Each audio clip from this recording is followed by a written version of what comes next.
Folks, thank you so much for tuning in again. Today, August 5, we've got some items for you that are going to rock you and sock you, as they like to say. And we try to keep you from hours of doom scrolling to get the key items to you from at home and around the world, and also with insights that you're not going to get on mainstream media. Thanks for tuning in. We're going to cover some wild topics, the outcome of some of the primary elections in the United States, where people say communists are being elected. Why did SpaceX stock drop? Is Elon concerned? And look at North Korea now coming to the rescue for Russia. We're going to talk about that. We talk about finding love in all the wrong places and forest fires. Big breakthrough item here we want to get to. So really an intense day yesterday as far as the markets went. And as you know, we have said and we've talked about why that happens. But before we talk about those markets, I want to talk about the election markets. And in Michigan, as we've been following and taking along following Abdul El Sayed. This is the person who's running for the Democrat Party for their nomination for a Senate seat in Michigan. And if he is successful, when he runs in the fall in the Senate elections, will be the first ever Muslim elected to the Senate in the United States. And as we predicted with the primaries last night, I've been predicting for a number of weeks now, actually, that he was going to win. Some people laughing at my prediction at the start.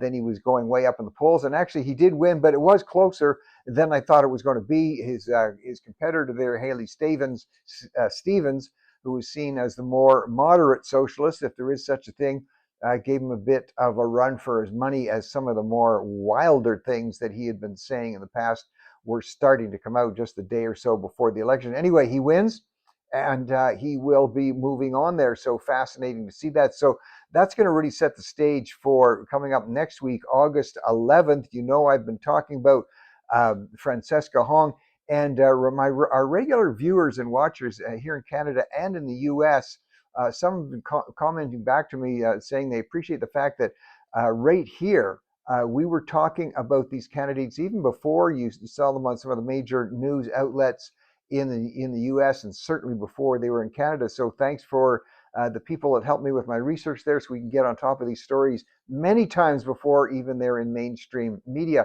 Anyway, Francesca Hong is running to be governor in Wisconsin and running for, again, the nomination or the primary there. She is wildly left-wing member of the Democrat Socialists of America, which is the hardcore left-wing element within the Democrat Party that's gaining continued influence. And she has amazing policies that she's talked about in the past, things like wanting to ban Thanksgiving. No, it's not all about saving the turkeys. It's about the fact that some people feel bad on Thanksgiving. Let's ban it. So we're going to see how she does next week. Keep an eye on that. Well, around the U.S., when there are elections like this for primaries and others, there's also other things on the ballot. And Missouri had a question last night on the ballot relative to should they abolish the state income tax or not. Now, from a Canadian point of view, that's just such a shocker. It's unbelievable to even think of. But there are states in the U.S. which, in fact, do not have a state income tax. States like Florida, states like Tennessee, and others. And that proposal was on the ballot. And the thinking is people would say, well, if you don't have a state income tax, where are you going to get the money to run all the services and the government, et cetera? And the states that don't have an income tax, they run it on, well, first of all, very efficient government services and environments where people are allowed to create jobs and innovate. And it really helps workers because it provides jobs and higher paying jobs. But the main factor is that if you get, and the proposal in Missouri was, you get rid of the income tax, then you replace it with a state sales tax, a consumer tax. So the only times you're paying any tax is when you're buying stuff. There's also a provision, if states want to use it, and some do, that low-income people don't have to pay that sales tax at all. There's a way in which they get rebates. So when you have a system like that, in fact, who pays the most tax? The people who are spending the most. The wealthiest people wind up paying the most tax. which is what socialists love to hear. But at least it's the same for everybody. So some states are quite successful in that. Others don't want to try it, and it was soundly defeated. People in Missouri, by quite an overwhelming margin, said no. We love our income tax. We want to keep it, and so they did. Well, in terms of what's going on relative to Iran, and this is affecting the markets, we said yesterday, we reported on the fact that there was somewhat of a pause, and it continues today. Just before the weekend, President Trump looked like he was absolutely going to follow through with just, as he was calling it, a crushing series of attacks, missile attacks on infrastructure in Iran, because they keep messing around with the Strait of Hormuz, and they won't disband or they won't shut down their terrorist groups like Hezbollah in Lebanon and the Houthis in Yemen. And so it looked like the attack was imminent, but the last minute, it was other countries in the Middle East who asked President Trump not to do the massive attack on Iran. So he held off. He said, I'll hold off for a couple of days. We'll wait and see what's happening. Meanwhile, in other attacks or potential attacks, with Russia feeling the heat of very strong resistance and actually very strong offensive moves by Ukraine, it seemed that they are in trouble. And so North Korea coming to the rescue there for Russia, sending an entire ballistics unit, some of their best and long-term ballistic missiles, along with the trained teams that operate those. It's very strange, don't you think, that very little, you don't hear anything from the UN on this. Here you've got this communist nation, a horrific nation, North Korea, coming to the aid of Russia so that the Russians or the Putin can kill Ukrainians. And not too much concern about that. It's sort of disappointing. I think we'll see anyway what happens. And even mainstream media, it's kind of ho-hum. You know what, communists helping communists kill non-communists, maybe that's not such a bad thing. I guess that's how the mainstream media thinks. That's why thank you for tuning in here, so you can get some other insights on that, on the stock market. So what are the markets doing in relative to all of this going on? Well, again, very strong, almost record levels in the stock market, and provincially the U.S. market. The U.S. markets are very strong. The economy is stronger than some would like to suspect, and that's showing in very strong trading. Remember, we talk about the Dow Jones Index. That's the index of company that the stock market watches and then reports on how all those companies are doing on average to see if it's moving up or down. The same thing with what's called the S&P 500. The S&P 500 is called the Standard & Poor's. That's a credit agency. I've dealt with them in the past. Standard & Poor's 500 companies. And then there's the NASDAQ. That's largely monitoring high-tech companies. They're all operating at near record levels, very, very strong for a variety of reasons, showing good returns. We talked that about yesterday. It looks like that trend is going to continue. Well, Mediaite, the publication called Mediaite is reporting that from Amazon, from Mark Beckham over there at Amazon, they're going to be producing a Melania movie, a documentary. It might even be a series. Going to be coming out soon. There was one called Melania, as you know. Many people watched it, but it didn't do that well financially. It cost about $34 million to make. It took in about $16 million in the theaters. And it was a documentary talking about 20 days in the life of the First Lady, and right around the re-election time. This is going to be far more extensive and expansive. I said expansive, not expensive. Keep an eye on how that is going to go. Frankly, I don't think the First Lady gets the type of credit that she is due. She's a remarkable person in so many ways. And I know even Canadians hearing that are going to get angry for some reason, but she is truly a remarkable person. But mainstream media, of course, because they can't stand the name itself, they don't like her. But anyway, let's see how that documentary goes. Guardian magazine is talking about an event that took place in other magazines are talking about it too, other newspapers, just last night in Cuba, where there was the celebration, the anniversary of Castro's attack way back in 1953 on the Monsanto military base in Cuba that started the revolution way back in '53. That was like one of the first items there.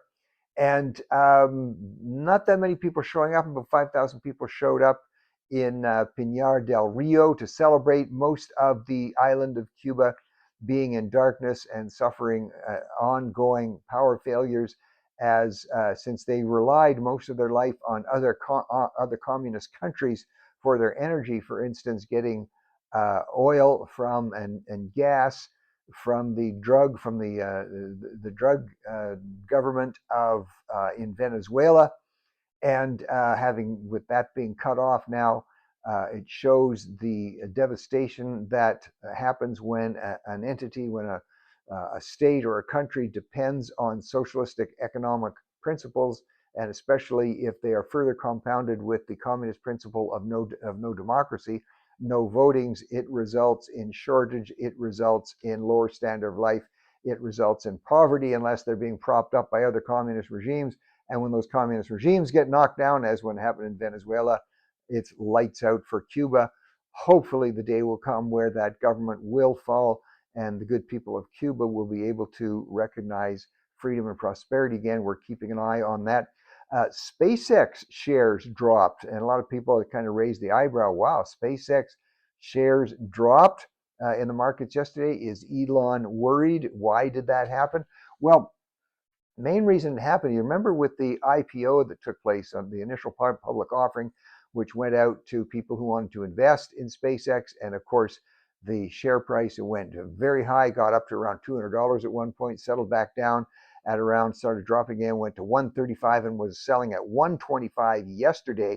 And why is that? Are people, is SpaceX falling apart? No, SpaceX made announcements over the last 2 days of a real uptake in spending. They're going to be rapidly increasing their spending as an investment to move even further ahead in the electronics and AI race.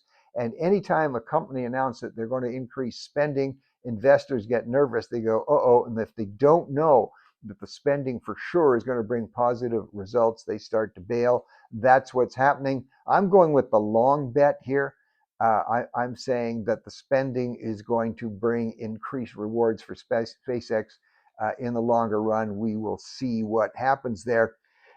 Well, for those who are looking for love in all the right or the wrong places, there's an article in Study Finds. That's a group that, well, does study and they find things. Study Finds is reporting that across the board, really, therapists and counselors are concerned about this addiction.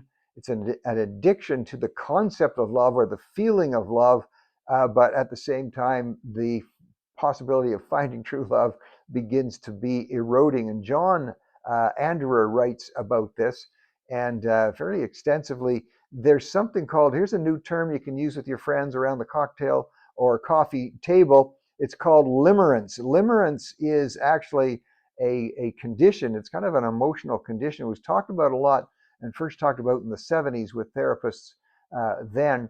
And it's when a love or pursuing a love interest becomes literally obsessive to the point where it's severely negative. And limerence is being experienced by more and more of the Gen Z and millennial and even some of the other age cohorts. And the reason it's getting worse, this obsession with trying to find love and not being able to find it, is because of the availability of course, our devices and internet. And you can track your love interest. That's also compounded with, they say, even in stable relationships, the growing addiction people are having with their machines, with their favorite agent or artificial agent or their chat GBT agent, whatever it might be. And what happens is, because you're able to check in on that and on your love interest, like second by second, because the availability of devices, and now increasingly with platforms like Instagram, there's no letting up. And the dopamine effects, of course, when you're experiencing love or experience any emotions, certain compounds are released in your body, might be epinephrine, might be dopamine significantly. And your body becomes addicted to it. And apparently it's getting worse. The endorphins that surge through the body as you pursue that interest, you're obsessed with it, you keep checking on whoever it is you're checking on. So limerence, folks, watch out for it. It's becoming a bigger and bigger issue. And maybe you can avoid some of that by switching interest. Well, turning off your device would help.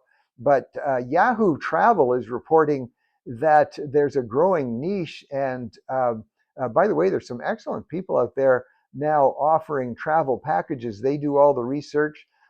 They use AI, but they combine obviously the human factor. And so many people are pursuing travel.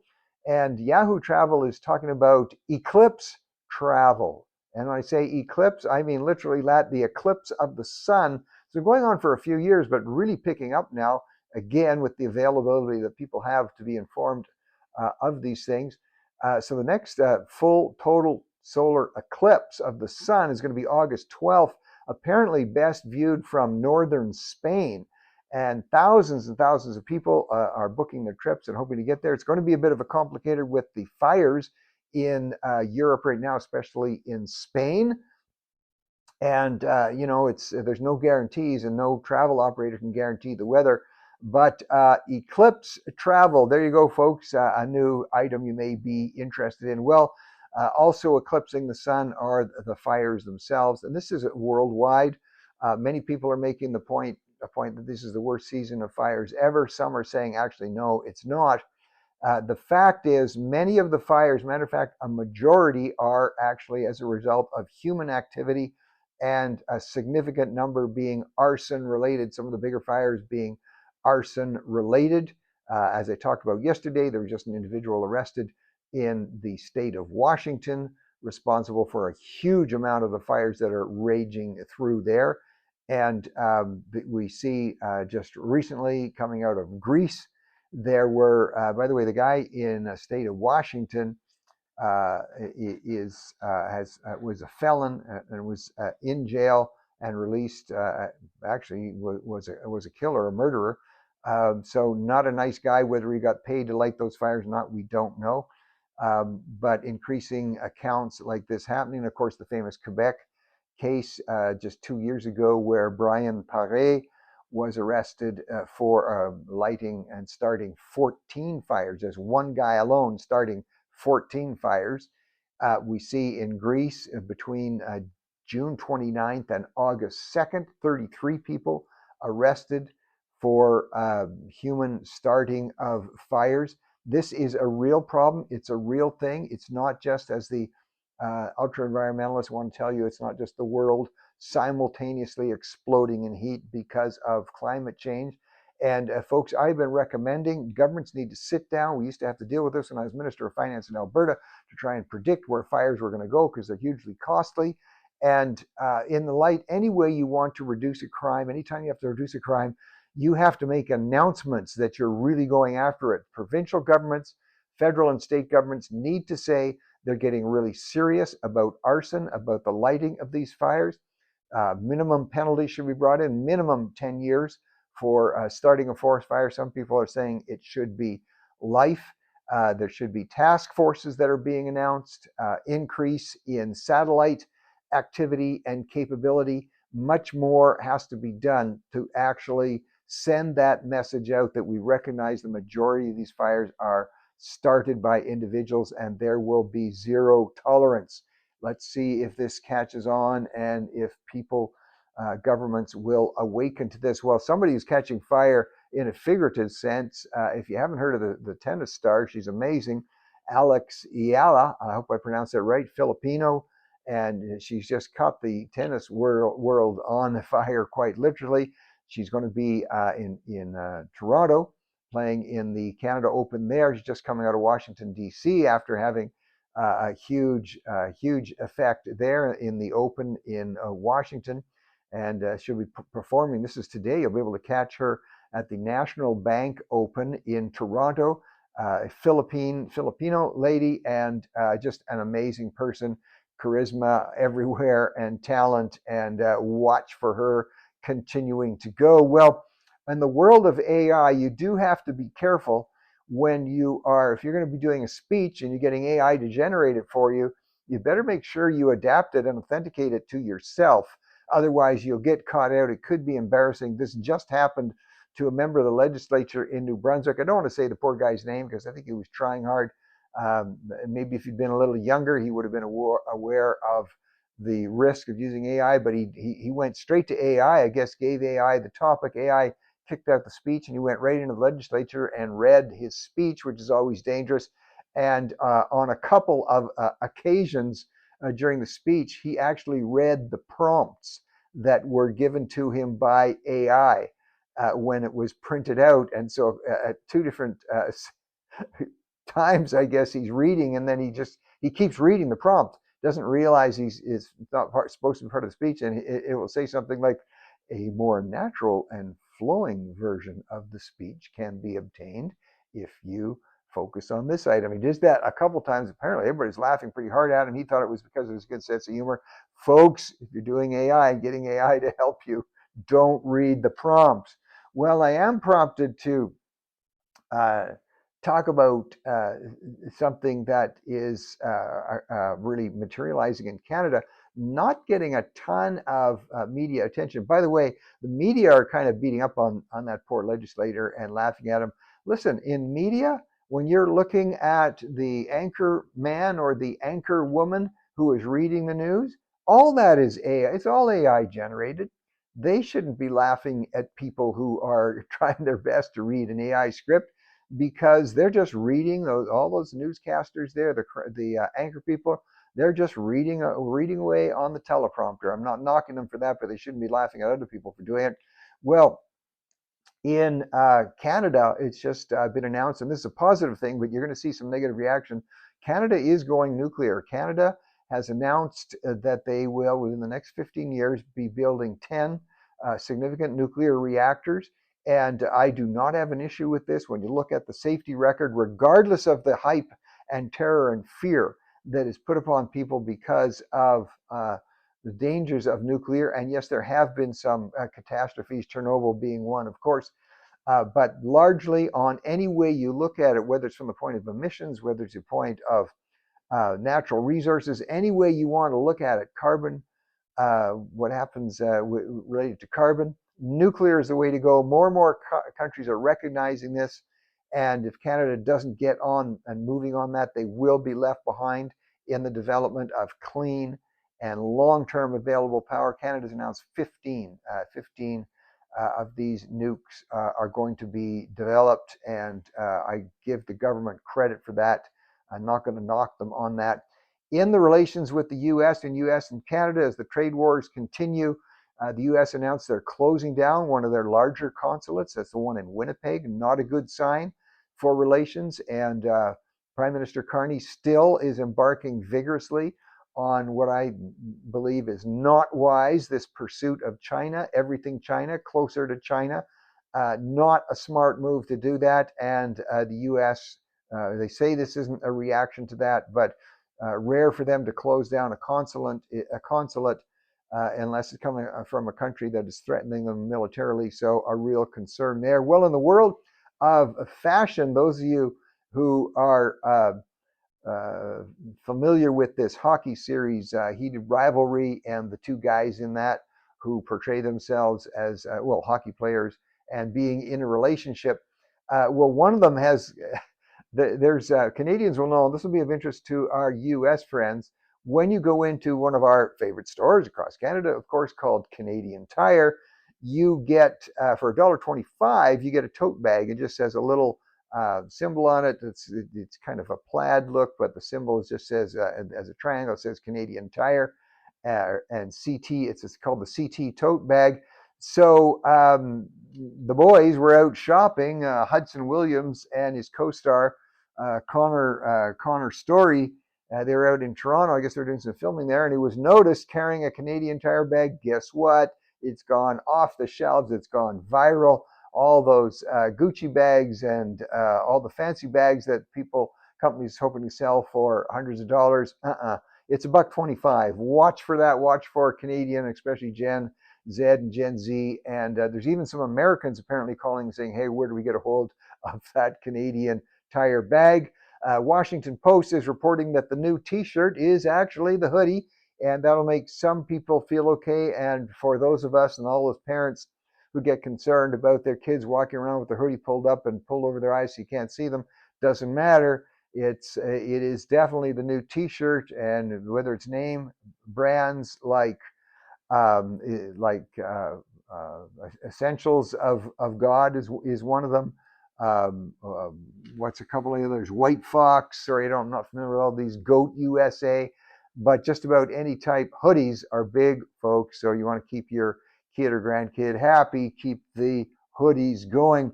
So CNN is talking about, had an article that more and more colleges and even some universities are offering courses on how to be an influencer, and they're really promoting this thought that you can get really, really rich almost overnight, and you go and take the course on it. Arizona State has one. They talked about the Syracuse Center for Creator Economy. Folks, just be careful, I would say, especially to young people. Yes, there are creators out there, and yes, there are influencers who make it big. But when you look into the great pool of creators and would-be, it's bigger odds than 1 in 1 million. I mean, go ahead and try, but be careful where you're investing your time and money. Don't get taken there. And in Houston, you talk about young people gathering that's continuing there. Huge gathering of Catholic youth, and over 2,000 a night showing up for this. And Father David Moses, something that he talked about is actually out there and getting widespread activity. And he's saying, don't become a look maxer, become a peace maxer. A peace maxer. Got a great sound to it. And he talks about finding peace with God, peace with Christ, and not peace with how you look on your device, because I'll speak from experience. We're all getting older, folks, and it's tougher. Peace maxing. Think about it. Thanks for tuning in. Catch you tomorrow.